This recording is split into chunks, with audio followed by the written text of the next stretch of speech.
इस बीच आ रही है बड़ी खबर की ओर। आपको बता दें बड़ी खबर, बड़ी जानकारी इस बीच आ रही है, वो रुक कर लेते हैं। फिर डरा रहा कोरोना। जी हां, कोरोना एक बार फिर डरा रहा है। बता दें आपको ये इस वक्त की बड़ी खबर, एक और कोरोना संक्रमित की मौत हुई है। जो ताजा जानकारी मिल पा रही है, एक और कोरोना संक्रमित की मौत और कोरोना के 121 नए मामले अब तक सामने आए हैं। ये इस वक्त की बड़ी खबर, बड़ी जानकारी आपको बता रहे हैं।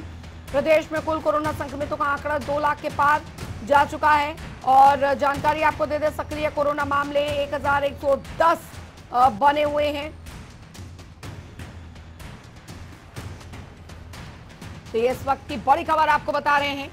एक बार फिर संक्रमित जो हैं, संक्रमण का दर जो है वो यहां पर एकाएक बढ़ रहा है। ये अपडेट आपको दे रहे हैं एक बार फिर। हिमाचल में कोरोना संक्रमण तेजी पकड़ रहा है।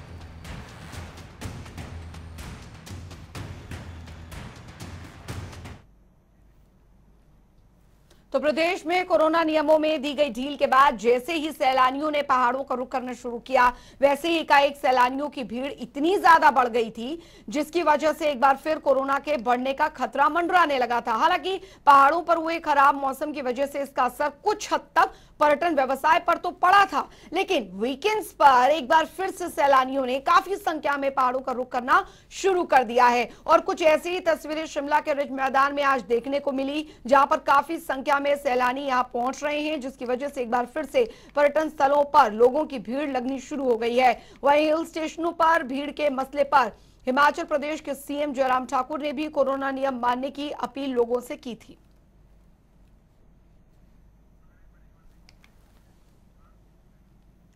और रुक करेंगे इस बीच आ रही है एक बड़ी खबर की ओर। आपको बता दें बड़ी खबर, बड़ी जानकारी इस बीच आ रही है। हिमाचल में आज से भारी बारिश का अलर्ट। जी हां, भारी बारिश का अलर्ट जो है वो यहां पर जारी किया गया है। पहले से ही मौसम विभाग द्वारा 10 जिलों के लिए ऑरेंज अलर्ट जारी किया गया है। आपको बता दें 20 जुलाई तक मौसम खराब रहने का पूर्वानुमान भी लगाया गया है।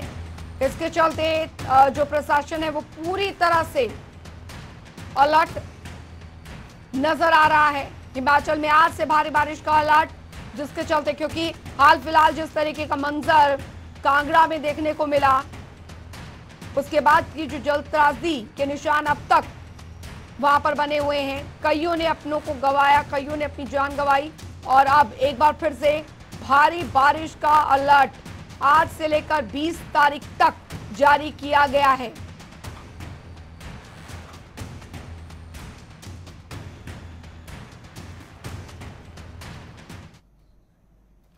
तो प्रदेश में मौसम विभाग की तरफ से जारी अलर्ट का असर दिखने लगा है। वहीं आपको बता दें कि बिलासपुर में सुबह से हो रही बारिश से जहां पर तापमान में गिरावट आई है, वहीं किसानों के लिए भी राहत भरी बारिश साबित हो रही है। किसानों की माने तो मक्की, अदरक, धान की फसल के लिए ये बारिश लाभदायक साबित होगी। वहीं प्रशासन ने भी मौसम को लेकर लोगों से आग्रह किया है कि 1-2 दिनों तक मौसम खराब रहने का अनुमान यहां पर लगाया गया। हालांकि विजिबिलिटी कम होने से गाड़ी चालकों को गाड़ी चलाने में काफी दिक्कतों का सामना भी करना पड़ रहा है।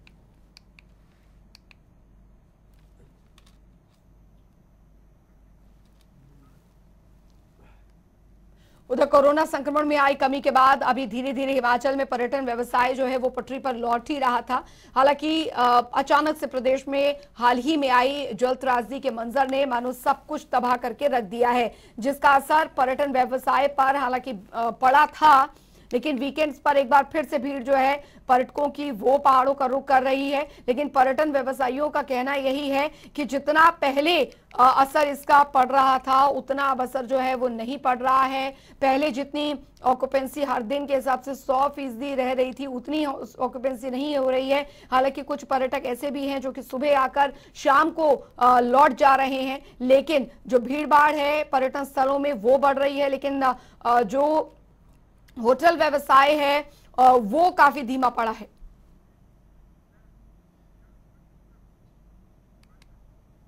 सुभाष चंद्र संवाददाता और कमलेश बोध हमारे साथ इस बीच सीधे जुड़ गए हैं ज्यादा जानकारी के साथ। सुभाष, फिलहाल हालात यहां पर ये हैं कि मौसम विभाग ने एक तरफ से अलर्ट यहां पर जारी कर रखा है, खराब मौसम रहेगा। इसको देखते हुए प्रशासन कितना अलर्ट नजर आ रहा है? जी बिल्कुल, अगर मौसम की बात की जाए तो एक हफ्ता पहले बिलासपुर में मौसम काफी उछाल आया था। 38 से 40 के आसपास में तापमान पहुंच गया था बिलासपुर में। जैसे ही आज सुबह से बारिश का दौर शुरू हुआ है तो वहां पर बिलासपुर में कहीं ना कहीं मौसम में गिरावट देखने को मिली है। वहीं पर अगर बात की जाए बिलासपुर प्रशासन की ओर से, तो बिलासपुर प्रशासन के द्वारा 18 से 20 तक जी ऑरेंज अलर्ट जारी किया गया है। पंकज राय जो उपायुक्त है उनके द्वारा अलर्ट किया गया है। उन्होंने लोगों से अपील भी की है कि नदी नालों के नजदीक बारिश के दौरान ना जाएं, क्योंकि जल स्तर ज्यादा बढ़ सकता है। जी, जाहिर तौर पर प्रशासन ने इसको लेकर गाइडलाइंस भी यहाँ पर जारी की है। कमलेश, क्योंकि मनाली में अभी टूरिस्ट सीजन चल रहा है, काफी संख्या में जो है वो कुल्लू मनाली का या शिमला का रुख जो है पर्यटक कर रहे हैं। हालांकि इस दौरान खराब मौसम भी एक बहुत बड़ी वजह है, खलल बन रहा है कि वहां पर लोग सोच रहे हैं जाने का, लेकिन हालांकि मौसम वहां पर कैसा बना हुआ है, सबसे पहले आप हमें ये बताइए, और प्रशासन कितना अलर्ट है? देखिए अंजलि, जिस तरह से मौसम विभाग ने जो ये ऑरेंज अलर्ट जारी किया है, खासकर आज 18, 19 और 20 को, तो उसका असर जो है आज सुबह से ही देखने को मिल रहा है। सुबह से जो है बादल जो है मनाली के आसपास की जो आसपास के एरिया में बादल छाए हुए हैं आसमान में, और जिस तरह से जो पीछे जो कांगड़ा व जो धर्मशाला में जिस तरह की स्थिति पैदा हुई थी, जो बाढ़ की स्थिति पैदा हुई थी, उसके बाद जो है पर्यटकों ने जो है अब थोड़ा सा कम आना शुरू किया, क्योंकि आज रविवार है। आज सुबह से हम देख रहे हैं, हालांकि शनिवार से हम देख रहे हैं इस तरह से जो पिछले शनिवार और वीकेंड जो हुआ करता था उससे काफी कम सैलानी अब आ रहे हैं। इसकी एक वजह और भी है, ये है कि अब जो है बरसात जो है मैदानी इलाकों में थोड़ी थोड़ी शुरू हो चुकी है, तो जिस तरह इसके कारण जो है अब जो सैलानी जो है उन्होंने पहाड़ों की तरफ रुख करना कम कर दिया है, लेकिन और साथ में मौसम को देखते हुए सैलानी पहाड़ों की तरफ करते हैं। और जिस तरह 3 दिनों का जो ये ऑरेंज अलर्ट जारी किया उसको देखते हुए भी अब सैलानी जो है काफी कम हो गए हैं। जाहिर तौर पर इसका असर पर्यटन व्यवसाय पर यहाँ पर पड़ा है सुभाष, क्योंकि हाल फिलहाल जो जल त्रासदी देखने को मिली थी उसका जो भयानक मंजर है वो कोई अभी तक भूला नहीं है, लेकिन फिलहाल अभी जो हालात यहाँ पर बने हुए हैं वो यहाँ पर क्या क्या बयां कर रहे हैं, क्योंकि अलर्ट यहाँ पर मौसम विभाग द्वारा जारी कर दिया गया है। लोगों को सुरक्षित स्थानों पर पहुंचाने के लिए क्या कुछ इसको लेकर मैनेजमेंट जो है वो प्रशासन द्वारा किए जा रहे हैं?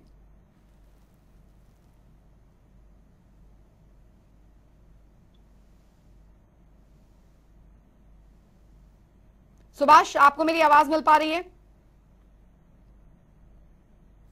लगता है संपर्क टूट गया है। कमलेश, क्योंकि अभी फिलहाल देखा जाए यहाँ पर प्रशासन इसको लेकर पूरी तरीके से तैयार है, लेकिन जो सड़क परिवहन मार्ग है वहां पर देखा जाता है कि लैंडस्लाइड की वजह से ऐसे दिनों में काफी ज्यादा अवरोध जो है वो पैदा हो जाता है, और जिसकी वजह से लंबा जाम जो है वो लग जाता है। इसको लेकर भी परिवहन विभाग की तरफ से क्या तैयारियां हैं? और देखिए अंजलि, जब से ये ऑरेंज अलर्ट जारी हुआ है 18, 19 और 20 को, तो इसको मद्देनजर रखते हुए प्रशासन ने पहले ही जो विभाग है, खासकर इलेक्ट्रिसिटी विभाग है, इनको तैयार रहने के लिए कहा गया अंजलि, क्योंकि इस तरह से जो भूस्खलन, जैसे बारिश तेज होती है उसके बाद जो है भूस्खलन की स्थिति पैदा हुई, ऐसे में जो है पीडब्ल्यूडी विभाग द्वारा जो जिस तरह की डोजर वगैरह जो मशीनें होती है उसके लिए कहा गया कि तैयार रहे।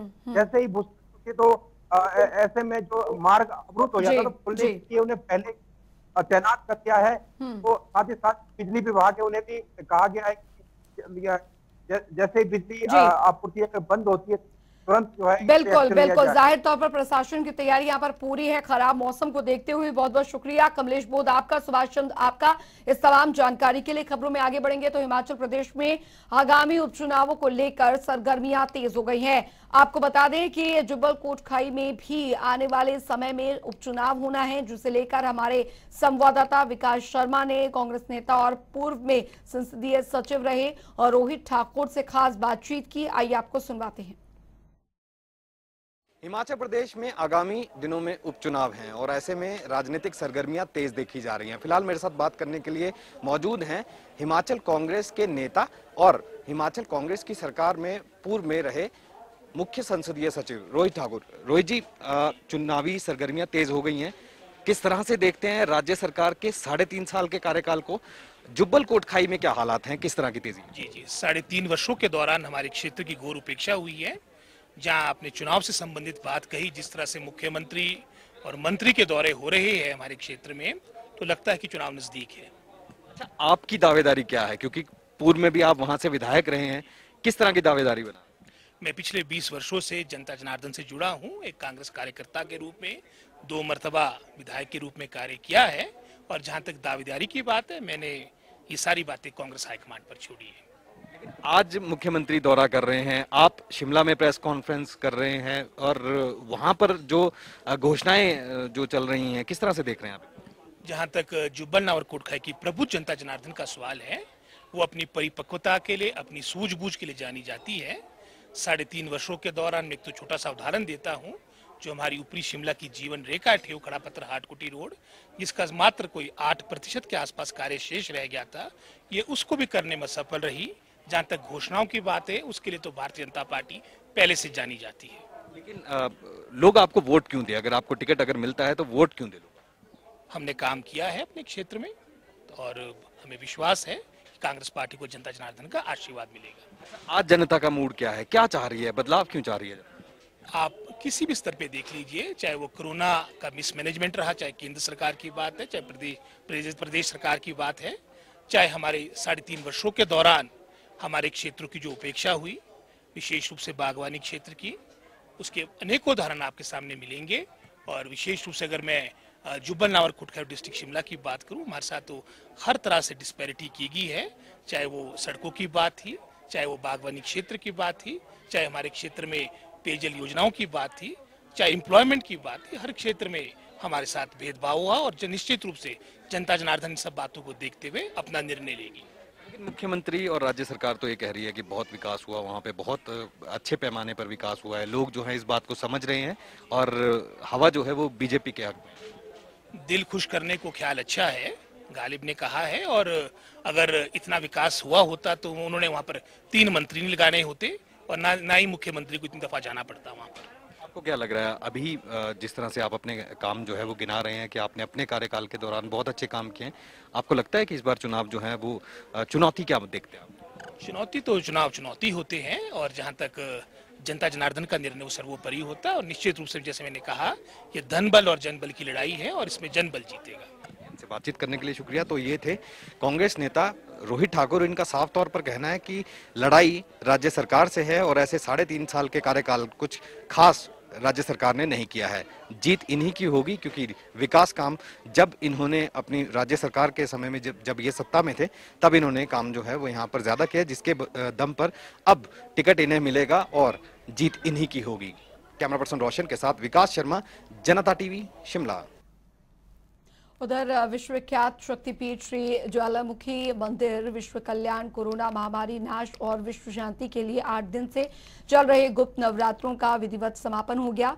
यज्ञशाला में मंदिर अधिकारी निर्मल सिंह, डीएसपी चंद्रपाल सिंह, तहसीलदार दीनानाथ, टीएसपी तिलकराज और साथ ही कत्तर पुजारी और पंडितों ने वैदिक मंत्रों से हवन यज्ञ किया। इस अवसर पर सैकड़ों भक्तों ने पूर्णाहुति डालकर पुण्य फल प्राप्त किया।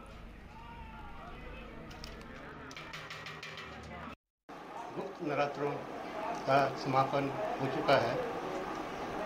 यात्रु काफ़ी भारी मात्रा में मंदिर में पधारे हैं। प्रशासन की तरफ से पूरा इंतजाम किया गया है। एसओपी का पूरा ध्यान रखते हुए हर यात्रु पे मास्क, बिना मास्क के नहीं भेजा जा रहा है, और पूरी व्यवस्था मंदिर की तरफ से की गई है। माता दी, आज गुप्त नवरात्रों का समापन विधिवत पूजा अर्चना एवं हवन के साथ किया गया। समस्त पुजारी वर्ग द्वारा जो है हवन कुंड में आहुति डाली गई। हम समस्त पुजारी वर्ग महामाई से यही प्रार्थना कर रहे हैं कि ये जो कोरोना महामारी पूरे विश्व में अपना प्रकोप फैलाए हुए है, इसका जल्द से जल्द महामारी नाश करे, सभी भक्तों की मां रक्षा करे। कल शाम को मैंने एसडीपीओ ज्वालामुखी के तौर पे ज्वाइन किया है, और आज मैं माता का आशीर्वाद लेने के लिए इस प्रसिद्ध पीठ में आया हूँ। आज अंतिम गुप्त नवरात्रा है। मैं सबसे पहले तो अभी कोरोना को लेके थोड़ा सा गंभीर रहे हैं हम लोग, क्योंकि धीरे धीरे भीड़ भी बढ़ रही है। तो मेरी सर्वप्रथम यही प्राथमिकता है अभी तो कि सभी लोग सोशल डिस्टेंसिंग का पालन करें, मंदिरों में स्पेशली, और मास्क लगा के रहें।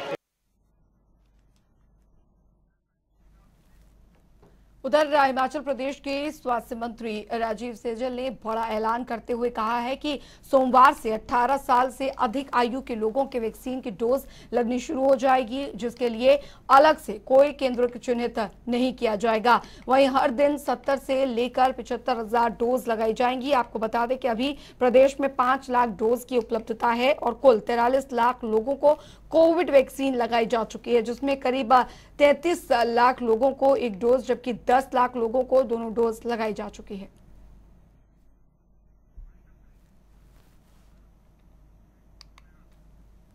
और चलिए इसी के साथ हिमाचल की खबरों में अभी के लिए फिलहाल इतना ही। बने रहिए जनता टीवी के साथ। नमस्कार।